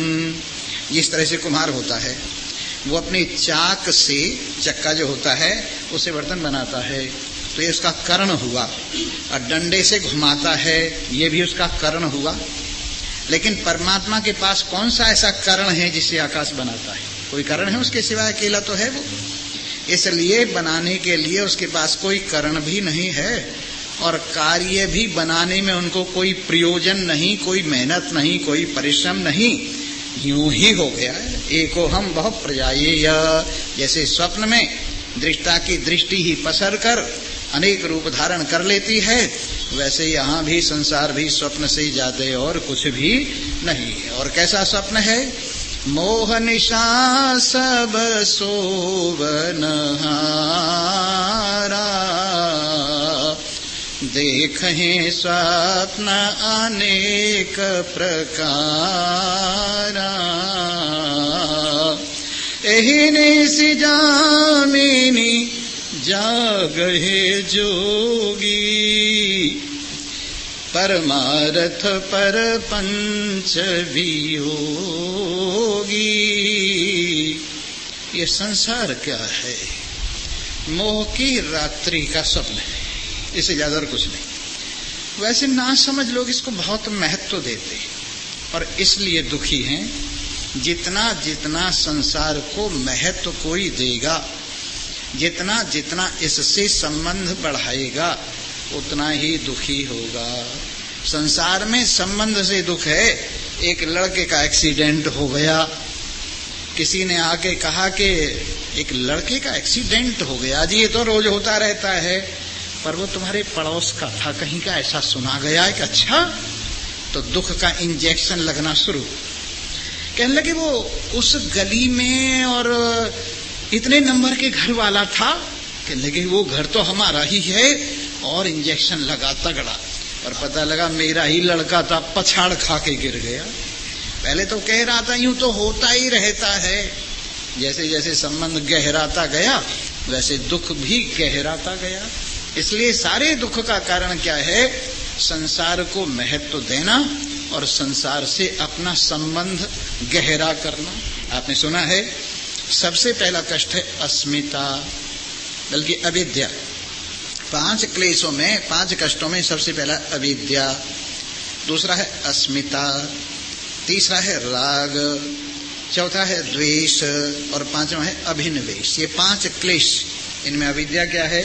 नासमझी, सत को असत समझना और असत को सत समझना, जड़ को चेतन समझना और चेतन को जड़ समझना, आनंद को दुख समझना और दुख को आनंद समझना, निर्विकार को विकार रूप समझना और विकार को निर्विकार समझना। ये 4 प्रकार की उल्टी बुद्धि अविद्या कहलाती है। और इस उल्टी बुद्धि से ही देख लो, महाभारत उल्टी बुद्धि से ही हुआ। जब महाराज युधिष्ठिर का सभा महल दुर्योधन और उनके भाइयों ने देखा तो बड़ी फजीती हुई। जहां पानी समझ रहे थे, कपड़े उठाए वहां पानी नहीं था। जहां जमीन समझ रहे थे वहां पानी में डूब गए। जहां दरवाजा समझ रहे थे दीवार से टकरा गए। जहां दीवार समझ रहे थे वहां दरवाजे में धक्के खा के गिर गए। और इसको देख के भीम और द्रौपदी हंसे और उन्होंने कहा अंधों के अंधे ही पैदा होते हैं। बस यही महाभारत की जड़ जम गई। जब द्रौपदी को नंगा किया तो दुर्योधन ने एक ही बात कही, हम तो अंधे हैं, अंधों के सामने नग्न होने में क्या किसी प्रकार का ऐतराज है? जब हम अंधे हैं तो अंधों के सामने नग्न होने में क्या बात? तो कहने का तात्पर्य जो अविद्या है, उल्टी समझ है, नासमझी है, यही सारे दुखों का कारण है। तो सत परमात्मा अपना आत्मा है, उसको तो असत समझना, जन्मने मरने वाला समझना। और ये शरीर इत्यादि असत हैं, इनको मैं समझना, आत्मा समझना, ये है अविद्या नंबर 1, ग्रंथि नंबर 1। इसके बाद शरीर इत्यादि सारा प्रपंच जड़ है और एक आत्मा अपना स्वरूप चेतन है। पर अपने आप को बेवकूफ समझना, जड़ समझना और बुद्धि इत्यादि प्रपंच को चेतन समझना, ये है ग्रंथि नंबर 2। इसके बाद आत्मा आनंद स्वरूप है पर इसको दुख रूप समझना और विषयों को सुख रूप समझना, ये ग्रंथि नंबर 3। इसके बाद आत्मा निर्विकार है, न बढ़ता है न घटता है, और शरीर विकारी है पर शरीर को निर्विकार समझना और आत्मा को विकारी समझना, ये ग्रंथि नंबर 4। ये 4 ग्रंथियां अविद्या के धर्म हैं। इससे फिर क्या पैदा होता है? अस्मिता। अस्मिता का मतलब है जो पदार्थ मैं नहीं है उसमें मैं का भाव अस्मिता कहलाता है। जैसे शरीर में नहीं हूं पर इसको मैं समझना, ये अविद्या की वजह से है। और इस शरीर को मैं समझकर ही अपने को स्त्री मानता है, पुरुष मानता है, नपुंसक मानता है। इस शरीर को मैं समझने से ही अपने को ब्राह्मण मानता है, क्षत्रिय मानता है, वैश्य मानता है, शूद्र मानता है। इस शरीर को मैं समझने से ही अपने को हिंदू मानता है, मुसलमान मानता है, क्रिश्चियन, बौद्ध, जैन मानता है। इस शरीर को मैं समझने से ही मैं महाराष्ट्र का हूँ, मैं गुजरात का हूँ, मैं यूपी का हूँ, मैं बिहार का हूँ, मैं दक्षिण का हूँ, ऐसा मानता है। इस तरह से शरीर के साथ बहुत बलाएं जुड़ी हुई हैं। इस शरीर के साथ मैं जुड़ जाने से इतनी बलाएं अपने सिर पर आ पड़ती हैं। फलाने का पति हूँ, फलाने का चाचा हूँ, फलाने का ताऊ हूँ और फलाना हूँ, ये सब बलाएं शरीर के साथ जुड़ी। इसका नाम है अस्मिता, मैंपना। इसका फल है राग। राग का मतलब है जो पदार्थ अपना नहीं उसको अपना समझना, राग कहलाता है। तो शरीर के संबंधों की वजह से हम संबंधियों में राग रखते हैं। और द्वेष, जो शरीर के प्रतिकूल हैं उनमें द्वेष समझते हैं। और शरीर की वजह से मरने का डर भी लगा रहता है। इसका नाम है अभिनिवेश क्लेश। कितने क्लेश हो गए? फिर से गिनिए। अविद्या, अस्मिता, राग, द्वेष, अभिनिवेश। बोलो सच्चिदानंद। क्यों मिस्टर सो रहे हो क्या आगे बैठ के? हाँ, ड्राइवर को नींद आ जाती है, आगे वाले को सोना मना, चाहे पीछे वाले सोते रहे। जी हाँ, तो इस तरह से कितने क्लेश हुए? 5 क्लेश। और सबका मूल क्या है? अविद्या है, नासमझी है। जैसे आपका घर है, उसमें बहुत अंधेरा है और आप बॉक्स से टकरा गए, कुर्सी से टकरा गए, मेज से टकरा गए, चारपाई से टकरा गए, बच्चों से टकरा गए, घरवाली से टकरा गए। इसका कारण क्या है? अंधेरा। इतनी बात भी नहीं समझ रहे हो, बता भी रहा हूं साथ की साथ। अरे अंधेरा होने से सब चीज से टकराते फिरते हो, और अगर अंधेरा ना हो तो किसी से कुछ भी टकराहट नहीं है। उसी प्रकार अविद्या के अंधेरे में हम इस संसार में टकराते भिड़ंत होती फिरती। लेकिन अगर ज्ञान का उजाला हो तो किसी से क्या टक्कर है? जिधर देखता हूं उधर तो ही तू है। फिर किससे टक्कर है? एक था मकान, उसमें दर्पण की टुकड़ियों से वो मकान सजा हुआ था। उस मकान की छत भी दर्पण की टुकड़ियों से, ग्लासेस की टुकड़ियां थी, और फर्श भी और दीवारें भी, सब कुछ दर्पण की टुकड़ी लगी हुई थी। उसमें घुसा एक कुत्ता। आगे देखे हजारों कुत्ते, पीछे देखे हजारों कुत्ते, दाएं देखे हजारों कुत्ते, बाएं देखे हजारों कुत्ते, नीचे देखे हजारों कुत्ते, ऊपर देखे हजारों कुत्ते। हजारों कुत्ते किसकी वजह से दिखाई दे रहे थे? वो दर्पण की टुकड़ियों की वजह से जो रिफ्लेक्शन था, वो जो प्रतिबिंब था, वो ऐसा दिखाई दे रहा था। फिर इसके बाद में वो आगे वालों पे उछला, आगे वाले उस पे उछले। वो पीछे वालों पे उछला, पीछे वाले उस पे उछले। फिर दाएं वालों पे उछला, दाएं वाले उस पे उछले। बाएं वालों पे उछला, बाएं वाले उस पे उछले। ऊपर वालों पे उछला, ऊपर वाले उस पे उछले। नीचे वालों पे उछला, नीचे वाले उस पे उछले। और फिर भौंका, वो सब भी भौंके, और लड़ते लड़ते वो कुत्ता शीश महल में मर गया। कौन सा कुत्ता? वही अभी अभी जो घुसा था। फिर एक आदमी ने प्रवेश किया जो समझदार था। उसने देखा कि सब जो कुछ मेरे प्रतिबिंब में, आगे मैं ही हजारों रूप में, पीछे मैं ही हजारों रूप में, दाएं बाएं मैं ही हजारों रूप में, ऊपर नीचे मैं ही हजारों रूप में। खुश हो गया, जिधर देखता हूं उधर मैं ही मैं। तो वैसे ही संसार भी अंतःकरण की छोटी छोटी टुकड़ियां दर्पण की तरह से लगी हुई हैं, और उनमें एक ही चेतन देव करोड़ों रूप में दिखाई दे रहे, अरबों खरबों रूप में, अनंत रूप में दिखाई दे रहे। तो ये संसार कांच महल कहिए, शीश महल कहिए, ऐसा है। अब इसमें समझदार घुसा, उसने देखा हजारों में ही हूं, खुश हो गया, नाचने लगा, वाह कमाल है महल का। तो संसार को समझ लो और सब में अपना दर्शन करो और प्रसन्न चित्त हो जाओ। ये जीना है as well as a god. और भौंकते रहो, पीछे वालों पे जो भी मिले उसी पे भौंको भौंको, और भौंकते भौंकते लड़ते झगड़ते मर जाओ। ये जीना कैसे है? As well as a dog. जरा सा ही फर्क है। जी पहले कर दो तो गॉड, जी पीछे कर दो तो डॉग, इतना ही सा तो फर्क है। इसलिए जी को पहले रखो, जी को पहले रखोगे तो गॉड, और जो डी पहले आ गई तो डॉग। नुक्ते के हेर फेर से खुदा से जुदा हुआ। उर्दू के अंदर खुदा लिखा जाता है, खे पेश ऊपर लगाते हैं, एक बिंदी लगाते हैं, दाल अलिफ खुदा। वो बिंदी नीचे आ जाए तो जीम बन जाता है और उसका नाम हो जाता है जुदा। नुक्ता नीचे आ गया जुदा, नुक्ता ऊपर चला गया खुदा। वैसे ही अगर आपका दृष्टिकोण ठीक ठिकाने पहुंच जाए तो आप ही खुदा हो, और आपका दृष्टिकोण अपने आप से नीचे गिर जाए तो अपने आप ही जुदा हो। न बंदा था न मैं खुदा था, मुझे मालूम न था।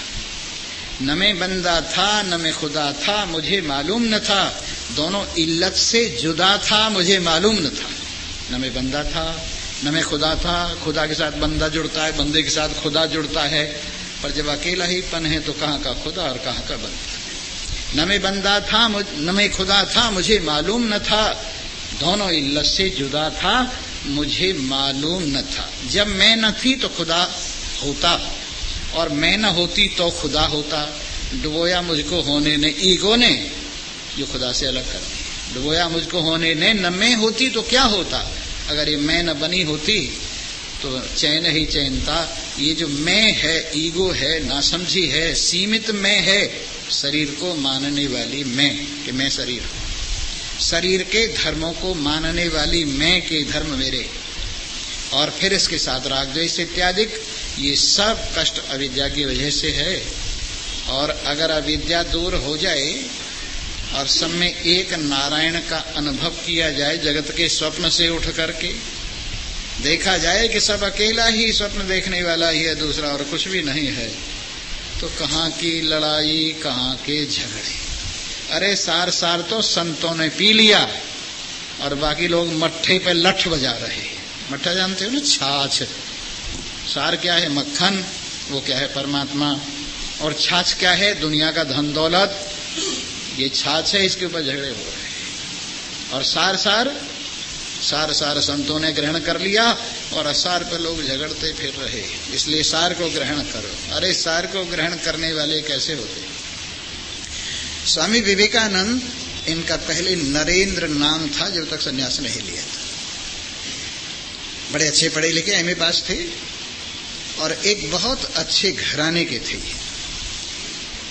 मलिक, एक कायस्थों में बिरादरी होती है मलिक, वो कलकत्ते में मलिक बिरादरी के थे। और उसमें भी ऐसा था, आधे में खलक और आधे में मलिक। कलकत्ते की कहावत थी कि आधे में आधी संपत्ति तो लोगों के सबके पास थी और आधे में मलिकों के पास थी, कायस्थों के पास थी, जो मलिक खानदान के कायस्थ थे। और आज भी वहां बड़ी बड़ी जो बाड़ियां हैं मारवाड़ियों ने लीज पे ली हुई हैं, वो सब के सब उन्हीं मलिकों की है। जैसे टैगोर कैसल है, बहुत बड़ा घर है जिसमें 30, 35, 40 हजार आदमी रहते। हरिदास मूदड़ा ने वो लीज पे लिया हुआ। तुमने कभी किस्सा सुना होगा, हरिदास मूदड़ा का अखबारों में पहले आया करता था, जिसने बिरला को एक बार मात दे दी थी। तो कहने का तात्पर्य यह है कि ऐसे अच्छे खानदान के लड़के, वो 6 भाई और बहन थे, बहन अलग थी, 6 भाई बहन थे। ऐसी परिवार की स्थिति थी। और उन्होंने स्वामी रामकृष्ण परमहंस के यहाँ जाना प्रारंभ कर दिया था। एक मास्टर थे, वो उनको ले गए थे। और उनके पहले ही आने पर स्वामी रामकृष्ण परमहंस इतने प्रभावित हुए, क्योंकि होनहार बिरवान के होत चीकने पात। कभी कभी हमें किसी में अपना भविष्य दिखता है, संतों को भी किसी किसी में अपना भविष्य दिखता है और वो उसको उत्तराधिकारी समझते हैं। जैसे आपके बेटे हैं, कितने ही हैं, लेकिन जिसमें ये लगता है कि ये मेरी आकांक्षा पूर्ण कर सकता है, तो उसमें भविष्य दिखाई देता है। जैसे एक बाण भट्ट, बहुत अच्छे संस्कृत के लेखक हुए हैं, जिन्होंने कादंबरी नाम का ग्रंथ लिखा है, बहुत प्रसिद्ध ग्रंथ है। तो पूरा नहीं हुआ था और उन्होंने सोचा कि भाई मेरे बेटे कौन सा पूरा करेगा, ये काम किसको सौंपूं। तो उन्होंने पहले बेटे को बुलाया और कहा, बेटा देखो सामने क्या है, एक सूखा पेड़ था। तो उन्होंने कहा, शुष्को वृक्षो अग्रे वर्तते, सूखा पेड़ सामने खड़ा है।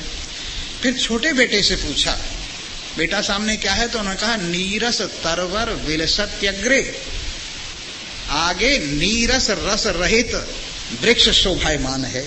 अब कहना तो बात तो एक ही है, लेकिन कहने के तरीके हैं। आगे सूखा पेड़ खड़ा है, एक तो ये हो गया, और आगे नीरस तरवर श्रेष्ठ पेड़ विराजमान है, कहने के तरीके हैं। उनको उसकी भाषा पसंद आ गई और उनका, बेटा तुम ये काम हमारा पूर्ण करना। वो छोड़ गए और फिर उस बेटे ने पूरा किया कादंबरी ग्रंथ को। इस प्रकार से कभी कभी भविष्य किसी महान पुरुष को किसी विशेष व्यक्ति में दिखाई देता है। तो स्वामी रामकृष्ण परमहंस को नरेंद्र में अपना भविष्य दिखाई दिया पहले दिन ही, और उन्होंने मां से प्रार्थना की, मां इस लड़के को मेरे पास जरूर भेजा कर। खैर उनका भी अब दोनों तरफ से बात होती है। नरेंद्र को पहले पहले तो अजीब सा लगा कि मुझे कितना प्यार करते, क्यों करते हैं, इस बाबा का दिमाग खराब है क्या। लेकिन धीरे धीरे उनका भी प्रेम बढ़ता गया और यहां तक हो गया कि जब तक नरेंद्र न चाहते, न नरेंद्र को चैन, न रामकृष्ण परमहंस को चैन। कई दिनों तक नरेंद्र आए नहीं, तो उनको बड़ी बेचैनी हुई। नरेंद्र कई दिनों से आया नहीं है। वो मास्टर जो उनके पड़ोस में रहते थे, उनसे पूछा, मास्टर क्या बात है, आजकल नरेंद्र नहीं आ रहा है। तो उन्होंने कहा, प्रभु बड़ी विचित्र बात है, नरेंद्र के घर में आजकल भूख का राज्य है। बड़ा परिवार है, घर बड़ा लंबा चौड़ा है, लेकिन आमदनी ढेले की नहीं है, नौकरी तक उनको कहीं नहीं मिली। एमए पास व्यक्ति को उस वक्त, क्योंकि भगवान को जिसको स्वामी पना करवाना होता है उसे नौकरी क्यों दिलवाएं? हम भी इसी चक्कर में पहले तो कहीं नौकरी बढ़िया सी मिल जाए, पर राम जी ने कहा नहीं, तुम्हें हमें नौकर नहीं बनाना है, स्वामी बनाना है। इसलिए कई जगह हमने ट्राई किया, लेकिन सब जगह, एक जगह तो खैर पास हो भी गए, आमतौर से फेल हो गए। क्यों? कि हमें बनाया ही इसलिए गया था कि हम तुमको कथा सुनाएं। जी हाँ, तो वो इसलिए नहीं आ पा रहा है। भूख रहती है घर में, भाइयों को भोजन, बहनों को भोजन करा देता, भूखा रह जाता है। कहने लगे वाह, मेरे से भी बात छिपाई उसने, बड़ा बेवकूफ है। कल को लाना उसको पकड़ के ले गई। बड़े अनमने नरेंद्र गए और स्वामी रामकृष्ण परमहंस को देखते ही उनको रोना आ गया, और रामकृष्ण परमहंस को भी रोना आ गया। दोनों गुरु चेले गले मिलकर काफी देर तक रोए। इसके बाद कहा, क्यों नरेंद्र, मुझे भी नहीं बताई घर वाली बात? कहने लगे जी आपने एक बात पहले कही थी मेरे सामने। बोले क्या कहा था? कि अगर सुख हो तो सबको बांट के खाओ, और दुख हो तो किसी से जिक्र मत करो, अकेले खा जाओ। दुख का प्रसाद सिर्फ तुम्हारे लिए दिया है, बांटने के लिए नहीं दिया है। और सुख का प्रसाद बांटने के लिए दिया है, लोगों को बांटो, अगर तुम्हारे पास कुछ न रहे तो हाथ चाट लो, कोई बात नहीं। तो प्रभु मैं कैसे बताता? अरे बेवकूफ, मैंने अपने सामने भी ये कहा था, तू मेरे को भी मत बताना। कितना अजीब आदमी है। चल कोई बात नहीं, आज माँ तेरे पर प्रसन्न है और जो तू मांगेगा वही मिलेगा। माँ क्या थी? स्वामी रामकृष्ण परमहंस की इच्छा थी। माँ के सन्मुख गए और जाके हाथ जोड़े, माँ जगत जननी कृपा करके मुझे ज्ञान दो, मुझे भक्ति दो, मुझे वैराग्य दो। क्या मांग आया? ज्ञान भक्ति वैराग्य? बेवकूफ है। घर में भाई बहन माँ सब भूखे बैठे हैं और तू ज्ञान भक्ति वैराग्य मांग रहा है, ये किस काम आएगा? चल दोबारा जा और दोबारा भगवान से मांग अच्छी नौकरी, अच्छी जगह शादी, अच्छे भोग विलास। फिर गए और जाके माँ के सामने हाथ जोड़े, माँ मुझे ज्ञान दो, मुझे भक्ति दो, मुझे वैराग्य दो। दोबारा फिर जब यही मांग के आए तो स्वामी रामकृष्ण परमहंस ने फिर डांटा और कहा फिर से जा, तीसरी बार ट्राई कर। तीसरी बार हाथ जोड़े और कहा, माँ मुझे ज्ञान दो, भक्ति दो, वैराग्य दो। स्वामी रामकृष्ण परमहंस हृदय से लगा के रोने लगे, बेटा माँ ने तुमको ज्ञान भक्ति वैराग्य सब कुछ दिया, तुम सांसारिक कीटाणुओं की तरह से जीने के लिए नहीं आए। सो मेरे मित्रों, मोहब्बत के लिए कुछ खास दिल मखसूस होते हैं, ये वो नगमा है जो हर साज पे गाया नहीं जाता। मोहब्बत का राग हर एक दिल के साज पर नहीं गाया जाता। मोहब्बत के लिए कुछ खास दिल होते हैं जिन पर ये राग बज सकता है और गाया जा सकता है। और वो दिल कैसे होते हैं? स्वामी विवेकानंद जी की तरह से। आपको आश्चर्य होगा, पहले स्वामी विवेकानंद ने, इन सब ने संन्यास स्वामी रामकृष्ण परमहंस के सामने किसी ने नहीं लिया था। जब स्वामी रामकृष्ण परमहंस का शरीर शांत हो गया तो स्वामी जी की मूर्ति रखकर उनसे आज्ञा लेकर कई पढ़े लिखे युवा ग्रेजुएट सन्यासी हुए एक साथ। स्वामी रामकृष्ण परमहंस के ये शिष्य जिन्होंने बाद में सन्यास लिया, विवेकानंद तो प्रसिद्ध हो गए और बाकी उनकी वजह से उनके काम में उन्होंने बहुत सहायता दी, बड़ी मदद मिली उनको। तो पहले इनका नाम सच्चिदानंद रखा गया, अपने आप इन्होंने अपना नाम सच्चिदानंद रखा। फिर महाराजा खेतड़ी के यहाँ पर, राजस्थान में खेतड़ी एक जगह है जहाँ पर तांबा पैदा होता है, वहां जब ये गए तो उन्होंने इनका नाम सच्चिदानंद रखा। वो इनको गुरु मानते थे। इन्हीं ने उनके विदेश जाने का इंतजाम किया। तो कहने का तात्पर्य ये है कि स्वामी विवेकानंद जैसा दिल हो तब तो ये परमात्मा के प्रेम का राग क्या है समझा जा सकता है। और साधारण आदमी को तो यूं ही दिल लगाने के लिए कहानी जैसी बात लगती है कि चलो कहानी सुनावें। ये कहानी नहीं है, ये एक ऐसी जिंदगी है जो सांसारिक जिंदगी से बिल्कुल विपरीत जिंदगी है। इसमें आनंद परमात्मा में दृष्टिगोचर होता है, परमात्मा आनंद स्वरूप है। ये एक दृष्टा की दृष्टि रहती है जो साधक होता है। लेकिन सांसारिक लोगों का आनंद धन दौलत में है। सांसारिक लोगों की दृष्टि विषयों में है। वो समझते हैं ये संसारिक खाना पहनना यही सब कुछ आनंद है और इससे अलग आनंद नहीं। एक बढ़िया सा मकान हो, रहने के लिए बढ़िया जगह हो और संसार का सामान हो, इसी को आनंद समझते हैं। लेकिन जिन पर भगवान की कृपा होती है वो जानते हैं, वो समझते हैं कि आनंद क्या है। परमात्मा आनंद है, बाकी सब आनंद की छाया मात्र है। आनंद की छाया मात्र है। जब अनुकूल पदार्थ आपके सामने आता है तो आपका मन एकाग्र हो जाता है और उसमें जो आपकी छाया पड़ती है, आपकी इच्छा होती है, वो आपको आनंद रूप से प्रतीत होती है। वो आनंद की छाया मात्र है। इसलिए परमात्मा देव न तो उनकी कोई बराबरी का है और न कोई उनसे ज्यादा है। ये कल भी बताया था, आज भी बता रहे हैं, परमात्मा एक रस है। और सबसे बड़ी बात यही है, लड़ाई झगड़ा यहीं समाप्त हो जाता है। न कोई बड़ा है, न कोई छोटा है, न कोई बराबर का है, सब एक नारायण ही नारायण। जब हम तुलना करने बैठते हैं, फला आदमी ऐसा है, मैं ऐसा हूं, फला के पास ये, मेरे पास ये नहीं है, तब दुखी होता है। लेकिन जब ये बाहरी चीजों को एक तरफ रख देता है और अंदर वाले को देखता है तो सब में एक रस नारायण वही है, उसके सिवाय और दूसरा कुछ नहीं है। देखिए जरा इसकी शक्ति को। रैदास भक्त आपने सुने हैं। रैदास यद्यपि चर्मकार बिरादरी में पैदा हुए लेकिन भगवान के बड़े भक्त थे। स्वामी रामानंद जी के शिष्यों में रैदास भी शिष्य हुए। स्वामी रामानंद जी ने उस जमाने में सारे बिरादरी के लोगों को सिख यानी अपने शिष्य बनाया। जैसे कबीर भी उनमें थे और बहुत से लोग थे। तो रैदास अपना काम करते थे और चमड़े के जूते बना के बेचा करते थे और भगवान को भी कहते थे तू भी चमा रही है। क्यों भाई, अपना संबंध है। तू शरीर के चमड़े के शरीर बनाता है, मैं चमड़े के जूते बनाता हूं। एक तरह की बिरादरी है। हर बिरादरी के साथ भगवान मिल जाता है। कुम्हार ने कहा तू भी कुम्हार है, छोटे बर्तन तू भी घड़ता है, बड़े बर्तन तू भी घड़ता है, और मैं भी ये काम करता हूं। तेरा नाम ही प्रजापति और मेरा नाम ही प्रजापति है। कबीर ने कहा तू भी चुंदरिया सीमता है, मैं भी चुंदरिया सीमता हूं, इसलिए दोनों हमारी एक बिरादरी। भगवान ही ऐसे, उनकी बिरादरी सबके साथ मिल जाती है। सबके साथ भगवान की बिरादरी मिलती है। तो रैदास प्रसन्न हैं और जूते सीकर काम चलाते हैं। एक पड़ोस में ब्राह्मण रहते थे।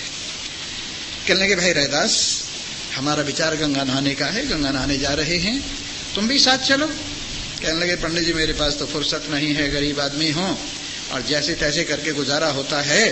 मैं तो इसी को गंगा समझता हूं, ये जो चमड़ा भिगोने की है नहीं, ये बर्तन चमड़ा भिगोने का, मैं तो यही खटौती उसको बोलते हैं। जो मन चंगा तो कटौती में ही गंगा। कहने लगे तेरी मर्जी है, मैं तो भाई जा रहा हूं। अच्छा एक काम करना, एक पैसा ले जाओ, जब गंगा हाथ निकाल के मांगे तब ये पैसा देना। कहने लगे ठीक है।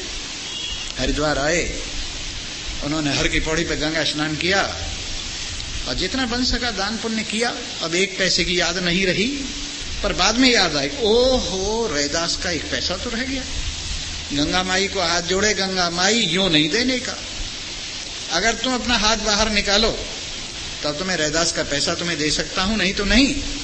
हाथ निकला बाहर और पैसा उन्होंने रख दिया। एक बढ़िया सा कंगन जड़ाऊ जिसमें बढ़िया रत्न लगे हुए थे, कहा कि ये मेरे भक्त रैदास को दे देना। और उसने बड़ी कृपा की, जो पैसा भेजा है। उसने सोचा मन में कि उसको चमट्टे को दूं मैं जाके, इसका क्या बनाएगा वो, राजा को देता हूं, अगर उसको मैं पेश करूंगा तो बड़ा खुश होगा। महाराजा को पेश किया, महाराज मेरे तप का फल है ये, गंगा जी ने मुझे ये दिया, मैं आपके पास ले आया हूं। बोले वाह। घर ले जाके दिखाया, कहने लगे देखो अपनी रानी को कैसा है, ये बहुत बढ़िया है, पर एक से क्या है दूसरा और लाओ, क्योंकि एक पहन के तो शोभा बनेगी नहीं, दूसरा और लाओ। पकड़ लिया उसको पंडित जी को, कहने लगे दूसरा और ला। भाई पंडित जी अब तो पसीना आ गया, दूसरा कहां से लाऊं, वो तो रैदास की वजह से मिला था, दूसरा कैसे लाऊं। सीधे उल्टे उसी रैदास के पास गए। कहने लगे भाई तेरे सामने क्या बताऊं अपना पाप, इसी तरह से गंगा जी ने तेरे लिए, मैंने पैसा अर्पण किया, हाथ निकाल के लिया और ये कंगन भेजा जिसमें बहुत सुंदर रत्न जड़े हुए थे। अब मैंने राजा को दे दिया। राजा कहता दूसरा और ला, मैं कहाँ जाऊंगा, गंगा जी तो नाराज होगी। कहने लगे पंडित जी चिंता मत करो, जो मन चंगा तो कठौती में गंगा। हाथ डाला, कंगनों की लाइन लगी, लो कितने चाहिए ले जाओ। सो मेरे मित्रों, हर सांचे मन के मीता, हर सांचे मन के मीता, हर सांचे मन के मीता, हर सांचे मन के मीता। निश्चय गुजरिया पार उतर गई, निश्चय गुजरिया पार उतर गई, पंडित हुए फजीता, हर सांचे मन के मीता। आपका मन सच्चा होना चाहिए। आपका सामान कितना है उसकी कीमत नहीं है, आपका द्रव्य कितना है उसकी कीमत नहीं है, आपकी सेवा कितनी है उसकी कीमत नहीं है। भगवान तो सारे का मालिक है, उसको क्या इन पदार्थों की कोई जरूरत पड़ी हुई है। आपका दिल होना चाहिए, और जिसका दिल सच्चा है, सच्चे मन से परमात्मा को याद करता है, तो परमात्मा तो भक्तों के गुलाम है, भक्तों के गुलाम हैं। कहते हैं भगत मेरे मुकुट मणि, मैं तो हूँ संतों का दास। भगत मेरे मुकुट मणि, मैं तो हूँ भगतन को दास। भगत मेरे मुकुट मणि। अर्जुन को समझा रहे, अरे तेरा रथ चला रहा हूँ, सुदामा का घर बना रहा हूँ, द्रौपदी की लाज बचा रहा हूँ। ये सब किस लिए? क्योंकि मैं भक्तों का गुलाम हूँ। जो मुझे प्यार करता है, यो यथा माम प्रपद्यन्ते तांस तथैव भजाम्यहम्। जो जिस भाव से मेरे पास आता है, मुझे भजता है, उसी भाव से मैं भी भजता हूँ। ऐसे नारायण, न जिनसे कोई बड़ा है, न कोई जिनसे छोटा है, न कोई बराबर का, सब में वही लीला कर रहे हैं, सब में वही लीला कर रहे हैं। हजारों आंखों में देखने वाला एक ही, हजारों कानों में सुनने वाला एक ही, हजारों वाणी में बोलने वाला एक ही है। ऐसे परमात्मा पराश शक्ति द्विविधैव श्रूयते। उनकी शक्ति पराशक्ति, परे से परे उनकी शक्ति है। और ये शक्ति समझ लीजिए बड़ी विचित्र शक्ति, विविधैव, इसमें के अंदर बड़ी विचित्र विचित्र शक्तियां हैं। पता नहीं क्या प्रकट हो जाए इतनी सी देर में। एक बार नारद जी कहने लगे, भगवान जी आपकी माया मैंने सुनी है, बड़ी विचित्र है, मुझे दिखा दो जरा सा नमूना। अरे बेवकूफ, क्या करेगा देख के, माया तो माया ही है। बोले नहीं, मैं तुम्हारा खास भक्त हूं और मुझे नहीं दिखाओगे। कहने लगे अच्छा चल। साथ लिया और ले जाके, बड़ी गर्मी लगी, पसीने आ गए, एक्स्ट्रा ऑर्डिनरी गर्मी हो गई। एक तालाब के किनारे पहुंचे, कहने लगे विष्णु भगवान जी आओ स्नान कर लेते हैं, मुझे नहीं लग रही गर्मी भाई, तो मुझे तुम्हें मरा जा रहा हूं गर्मी के। कहने लगे तू नहा ले, ला कपड़े सपड़े यहाँ रख दे। सारे कपड़े उतरवा के यहाँ रख दिए और उसने मारा गोता। गोता मारते ही स्त्री बन गई नारद जी। अब सोचे अब कहाँ जाऊं। एक जवान आदमी था, उसके साथ हो गए और वहां जाके दुनिया भर के बाल बच्चे पैदा हुए और फिर वर्षों बीत गए। इतने में क्या हुआ, गांव में बाढ़ आ गई। तो अब क्या करें, चलो बाल बच्चों को लेके, घर वाले को भी लिया, आप भी चली और बच्चों को भी लिया। और जब नदी में बच्चे डूब गए, पहले घर वाले की ऐसी तैसी हो गई, फिर अपने भी डूबने का नंबर आया, हे भगवान बचा। सामने देखा तो विष्णु भगवान खड़े के, यहीं तो खड़ा हुआ, जा बाहर निकला, नहा लिया। प्रभु ये सब मैंने क्या देखा है कि यही मेरी माया है। ये क्या है, मेरी माया है। तो भगवान की माया ऐसी विचित्र है, ऐसी रंगीन है कि पूछिए मत। स्वाभाविकी ज्ञान बल क्रिया च, उसमें स्वभाव से ही ज्ञान बल क्रिया ये सब कुछ निवास करता है। ऐसे परमात्मा देव जिनका पति कोई नहीं, सबके पति आप ही हैं। ये मंत्र में कल आपको सुनाऊंगा। आज कल वाला मंत्र दोहरने में टाइम लग गया, कोई बात नहीं है, चबा चबा के खाना चाहिए, जल्दी खाने से पचता नहीं, इसलिए धीरे धीरे आपने खाया, बड़ी अच्छी बात है। आइए अब एक भजन सुनाते हैं और उसके बाद शनिश्चर गया। कल को इतवार है, अगर आपको इतवार आ गया तो कल्याण है, शनिश्चर में कोई कल्याण नहीं है। हरि ओम।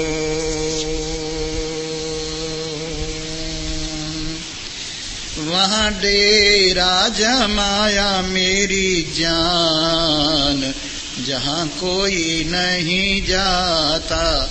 वहाँ डेरा जमाया मेरी जान, जहाँ कोई नहीं जाता।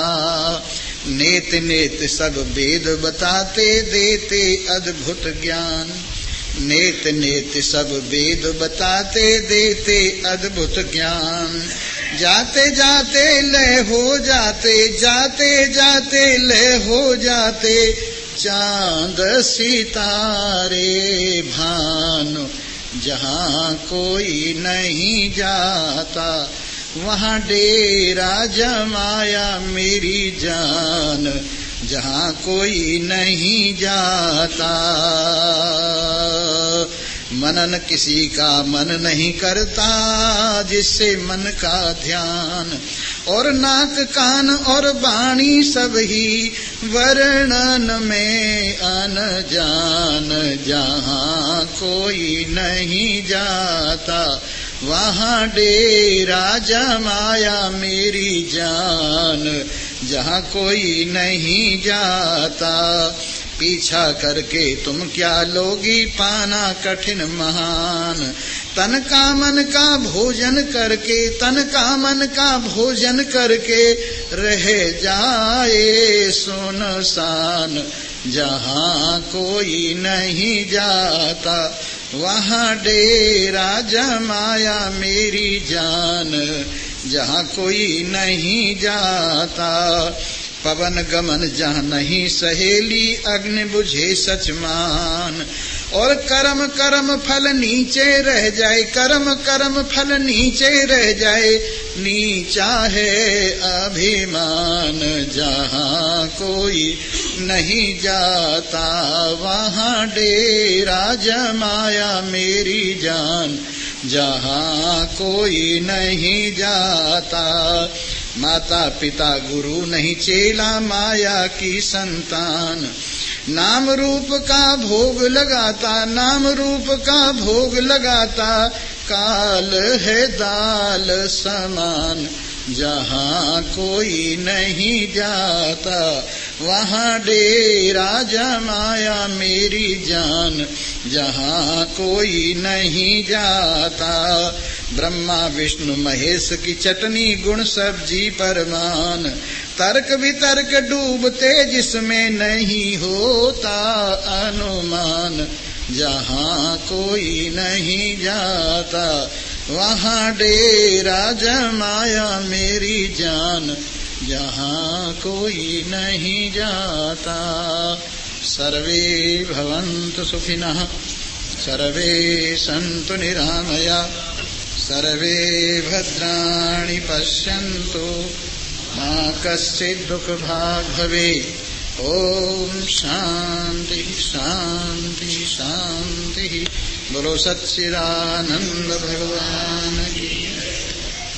वसुदेव सुतं देवं कंसचाणूरमर्दनं देवकी परमानंदं कृष्णं वन्दे जगद्गुरुम्।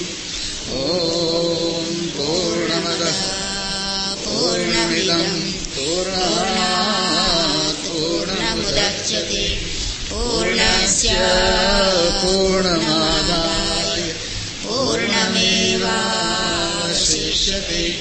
ओम शांति शांति शांति। ओम भद्रं कर्णेभिः शृणुयामः देवाः, भद्रं पश्येमाक्षभिर्यजत्राः, स्थिरैरङ्गैस्तुष्टुवागुंसस्तनूभिर्व्यासेन देवहितं यदायुः। स्वस्ति स्वस्ति न इन्द्रो वृद्धश्रवाः स्वस्ति न पूषा विश्ववेदाः स्वस्ति नस्तारिक्षो अरिष्टनेमिः स्वस्ति नो बृहस्पतिर्दधातु ॐ शान्तिः शान्तिः।